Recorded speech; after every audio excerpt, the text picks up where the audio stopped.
Hey, everybody, thank you for tuning in. I'm Patton Oswalt, and you are watching live right now on Prime's YouTube, plus Twitter, TikTok, and if you're watching on my OnlyFans page, please hit that donate button. I need to resurface my deck. I'm Patton Oswalt, and I'm here with some of the cast. The cast is so massive, we had to break them off into smaller groups. So I got the hot group because I'm here with the cast of the new series, Lord of the Rings, The Rings of Power, which takes place right after Better Call Saul and right before Breaking Bad. So here, I'm going to introduce them. Some of these names are pretty amazing. Morfrid. Not bad. Morfid. Perfect. Morfid. Okay, Morfid. It's Charlie. Charlie. God, these names are crazy. Cynthia, Tristan, Maxim, Lloyd, Emma, and Leon. All right. All 8 of these people just had their. Was this everyone's first Hall H experience? Yes. Wow. Yes, it was. Well, they've all talked to our post-crisis counselors, and they're hydrated, and they're ready to answer some questions. But first, I just want to get your reactions. How did it feel to be on stage in Hall H, watching the trailer for the first time and watching how the fans reacted to it, because it was pretty explosive? Very, very special. Am I talking into this? Yeah, you're talking to your mics. It was extraordinary. I mean, I've never been in an auditorium with that many people, that much. I mean, you could feel the vibe from the room. The bass was so loud really on strong. all the clips. The People's boom, energy was the boom, yeah. Wow. A little shell-shocked, I think. A little shell-shocked? Damn. Yeah, well, we're going to show you the trailer in a second, but that is a rich, chocolatey voice on that guy. I'm going to be going to him a lot during this. I've been eating a lot of chocolate in New Zealand. Yes, Yeah. exactly. So let's let you guys watch what you didn't get to see in Hall H, the new trailer for Lord of the Rings, The Rings of Power. We thought the war, at last, was ended. Today, our days of peace begin. We thought our joys would be unending. We thought our light would never dim. The skies are strange.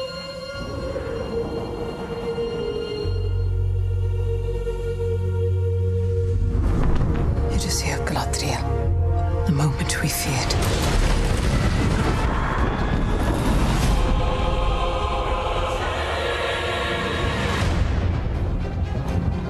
Evil does not sleep. It waits.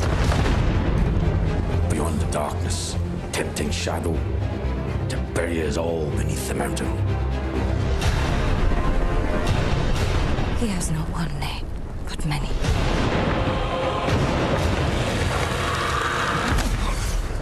Have you heard of him, lad? Have you heard of Sauron?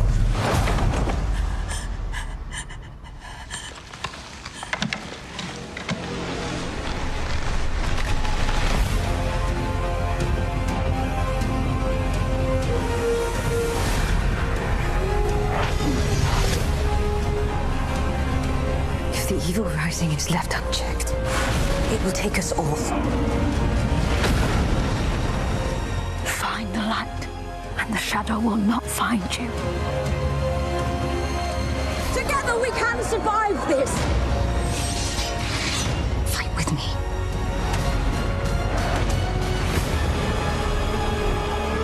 Each of us must decide who we shall be.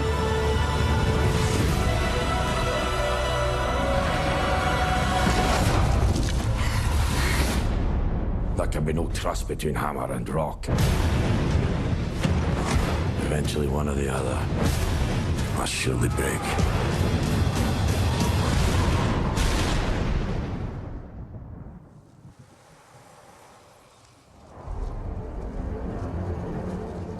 You have been told many lies of Middle-earth.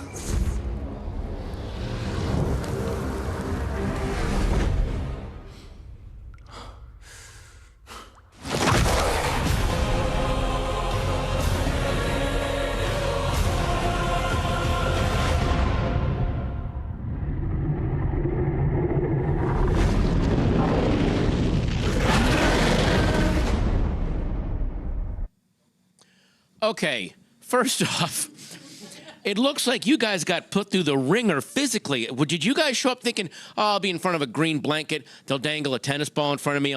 You guys are getting thrown in the water and falling up. How much real practical stuff did you guys have to do in this? Was it pretty exhausting? I think there was a lot. I mean, I think for all of us, we all sort of did one form of training. We would do group sort of stunt training every morning, which started off from the most basic steps to then learning longer fight sequences. Yeah, you look like you were doing some pretty serious stunts in that. You're swimming away from a burning ship or something. I mean, I know that I'm assuming the gigantic monster fish was CGI, but you are in a tank swimming for your life. Like, was this a grueling shoot? What was the experience like overall for everybody? They have those sort of animals in New Zealand. You can get them. Oh, yeah. I didn't know that. Oh, that's great. Well, that must have really worked out. Yeah. Yeah, no, we were really lucky that so much of it was practical. We were actually doing it. Yeah, and the swimming, we were in this absolutely enormous tank, and I'd never swum in clothes. Oh, and I'd wow. never swum in a very long dress, and that was quite something. Oh, my gosh. Okay, well, that, again, the practical effects look insane. Now, there's a bunch of questions. You guys, I know you guys have already gone through the grueling Hall H question gulag. However, there's still some more for you guys. Starting with Lloyd. Yes. Oh. That's me. Lloyd with the chocolatey voice. Your character is from the island kingdom of Numenor. Well pronounced. Did I you could pronounce put a that little right? R on the end. Numenor. Numenor. I don't want one little Colbert tap. bursting in and kicking me in the teeth. Can you tell us a little bit about Numenor and its history? Numenor, the island nation of Numenor, is Tolkien. Sorry, island nation of Numenor. Yeah, let's get it right. It's Tolkien's Atlantis, and where we find it at the beginning of the series is at the peak of civilization. It's sort of a combination of the Greek, Roman empires, Byzantium, and essentially, if you were to compare them to us today, they're superhuman. They've been a lot of the lineage is half elven from Elros, and therefore they live a long, long life, 300 years. 350 years. Wow. Incredible mariners. But exactly where we find them is the beginning of potential polarization between a sort of a nationalistic view and a much more loyalty to the elven side of their nature, because they were donated the island by the elves and the Valar for in the first age for fighting on the side of the elves against Morgoth. The source of a lot of the conflict. Okay, nice. Now, Leon, you play Pharazôn's son, Kemen. Did I say all of that right? Yeah, you did. Well done. So what can you tell us about this character? So Kemen is the son of a very powerful man, the Chancellor, Pharazôn. And I think with the kids of powerful people, sometimes they're determined to match or outdo their parents' accomplishments. And sometimes they feel pretty comfortable to coast. And I feel like he is in the latter category at this stage. He's been born into a golden age. He's had everything he's ever wanted. And he's never really had any reason to question that, I think much to his father's chagrin. Pharazôn is obsessed with his legacy, and Kemen's kind of been a parrot so far because what's going on is working. I'm glad that trust funders are being represented in Middle-earth. That's beautiful. I'm glad proud to that do we it. finally are giving them some representation. Hashtag trust fund love. All right. Emma Horvath. Hello, Did I say your name right? Yes, you did. Thank you. Nailing it. Emma, you play Isildur's sister? Did I say that right? Yes, Isildur's sister. Yes. And Tap you the play- R if you can. Huh? A tapped R slightly. Oh, okay. Oh, damn. All right. Well, it says you are the artist of the family. Now, you actually learned how to write Numenorian letters? I mean, did that help you prepare for the role, or? Yeah, I mean, Arian is not a character of the body, she's a character of the mind. So my stunt was learning to draw with Daniel Reeve, who, if you don't know, he's a very talented calligrapher and graphic designer, and he created Bilbo Baggins's handwriting, and a lot of the maps and inscriptions, everything you see in the movies, he designed. And there's no Numenorian alphabet yet. We've never seen it, so he had to create it. Wow. And my character draws and writes quite a bit. So I would spend 3 hours a week with him, and I learned to write it, and I wrote everyone's name. Do you feel like you could write words now in Numenorian? Like you could actually write a sentence? Please don't make me do it. Okay, I won't. No, not now. That'll be for a future con when someone comes up and goes, "Excuse me, the curve on this letter is actually incorrect." And look, you know, I don't want to put you through that now. It's coming, yeah. Yeah. Now, Tristan. Yes, sir. It gets pretty political on Numenor 2. So what can you tell us about your character, Pharazôn, and the role he plays in all of that? So, Pharazôn is consul to the Queen Regent, Queen Miriel. And he's also head of the guilds. So I guess he is a true servant of Numenor. And his job would be to marry the relationship between the working people of Numenor and the Regency. He's also one of the king's men. So Numenor, even though everybody seems to think that it's an island of, you know, it's a masterclass in social cohesion, there's actually cracks in the foundation. And you have a schism between the faithful, who celebrate and remember their elvish roots. They can speak Quenya. Yeah. They're okay with accepting. They're very attuned to the spirituality that comes with the acceptance of their own fate, which is death. And then on the other hand, you have the king's men, which are far more numerous in Numenor, of which Pharazôn is one. And so they want to dispense with the old elvish ways. So they want to speak Adonaic, which is the language of men.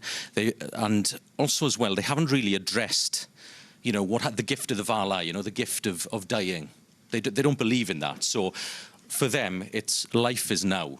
You live for now, which makes them very innovative, very forward-thinking. They're modernists. But also as well, there's an existential dread of the kernel there. And I think you see that as well. You see the Numenorian psyche, I think, is embodied when you see Pharazôn, when you see the decadence and the, he's almost like a living statue, dare I say it myself. Yeah. You know, trying to see how he would, if he was to be carved out of stone, what would he look like? You know, and I think... Already thinking of his legacy. Yes, absolutely. Wow. Now, speaking of Numenor, Charlie Vickers, this is the first time that Numenor, as you said, Tolkien's Atlantis, has been seen on screen. So what was it like to be there on set? How extensive was the set? How much did they actually build that you could kind of react to and experience? It was massive. I think one of the most amazing things about working on a show like this is you can fully interact with the worlds that your character is living in. I remember getting there on our first day of Numenor, and it's a pretty simple scene where we get off a boat and walk up through a port. But just seeing the scale of what was in front of us was incredible. It was a fully interactive city with alleyways down to... It was like a practical set. You could go wander and get lost and things. And you could, there was details, like there were tiny little bits of incense burning in the alleyways and little herbs and flowers. So it even had the scent, like you felt like you were truly visiting the city. Yeah. I think someone fell into a canal as well at one stage.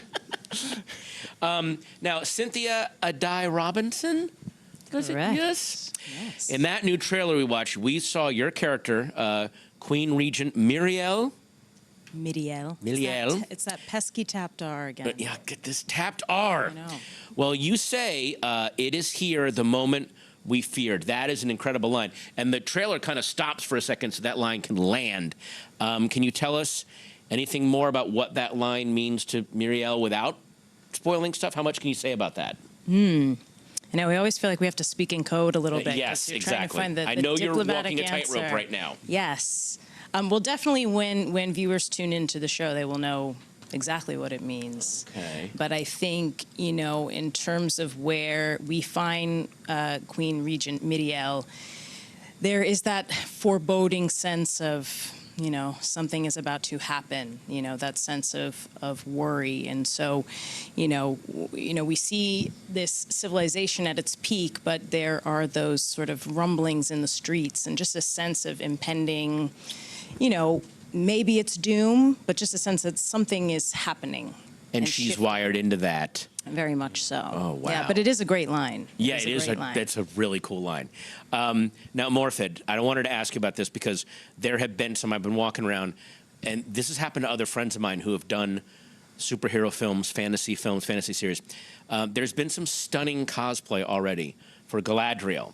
And I know that the fans are really excited to see you kind of step into the shoes. So these two questions: how was it preparing to take on such an iconic role? And this has happened to a couple of friends of mine. Have you seen any cosplays where you're like, oh, that costume's actually better than the one I wore? Like, that's happened to a couple of friends. Like, we should use that one. So what's that experience been like? It's been just a dream. You know, I grew up with these books and these stories, and definitely pretended to be like most of the characters in the films at different times. I think there's probably some embarrassing video footage of that somewhere. The cosplay is just incredible. And actually, when we were making Galadriel's armor, Kate Hawley, who designed it all, she loves all that stuff, and she was like, I'm going to make it difficult for them.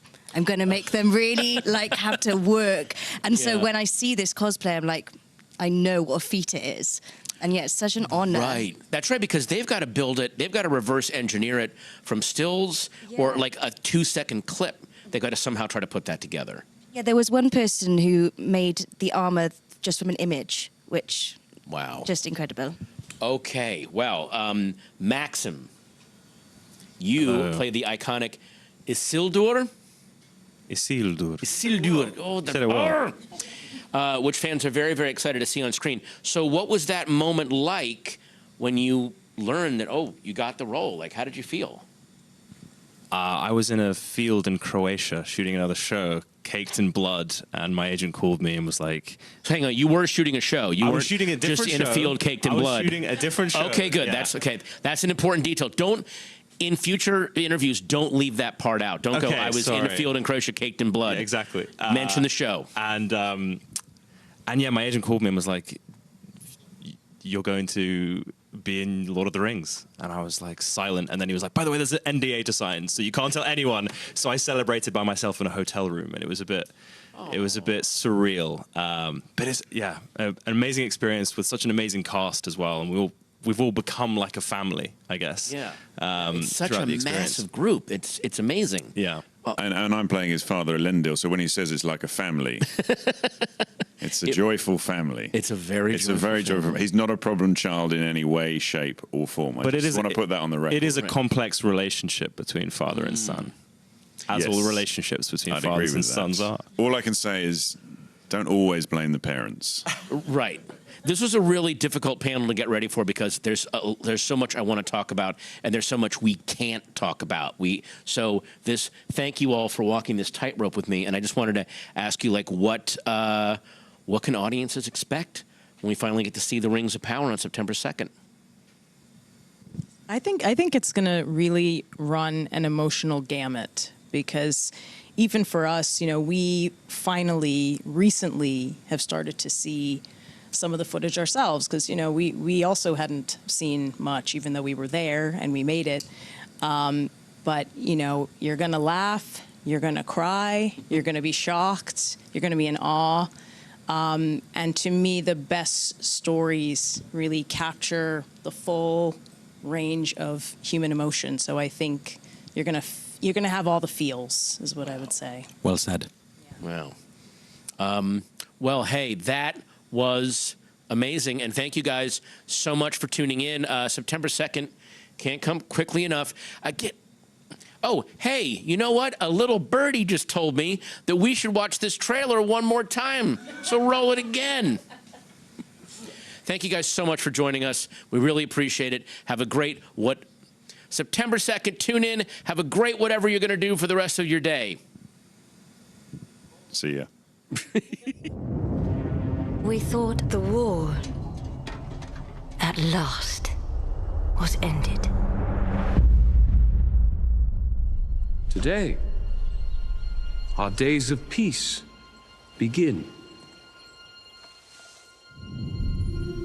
We thought our joys would be unending. We thought our light would never dim. The skies are strange.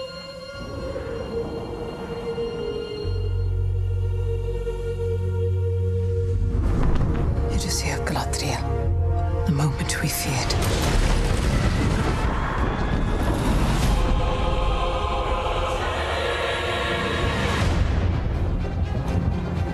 Evil does not sleep. It waits. Beyond the darkness, tempting shadow, to bury us all beneath the mountain. He has not one name, but many.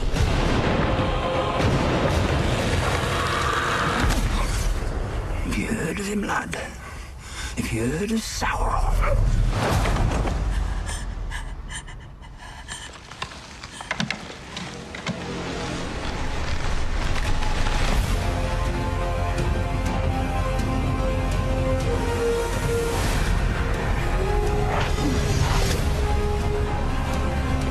If the evil rising is left unchecked, it will take us all. Find the light, and the shadow will not find you. Together we can survive this! Fight with me.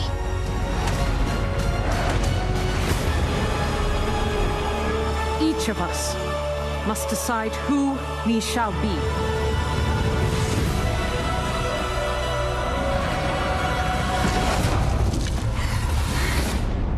There can be no trust between hammer and rock.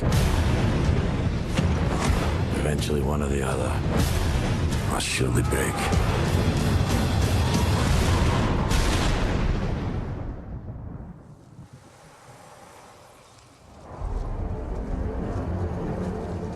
You have been told many lies of Middle-earth.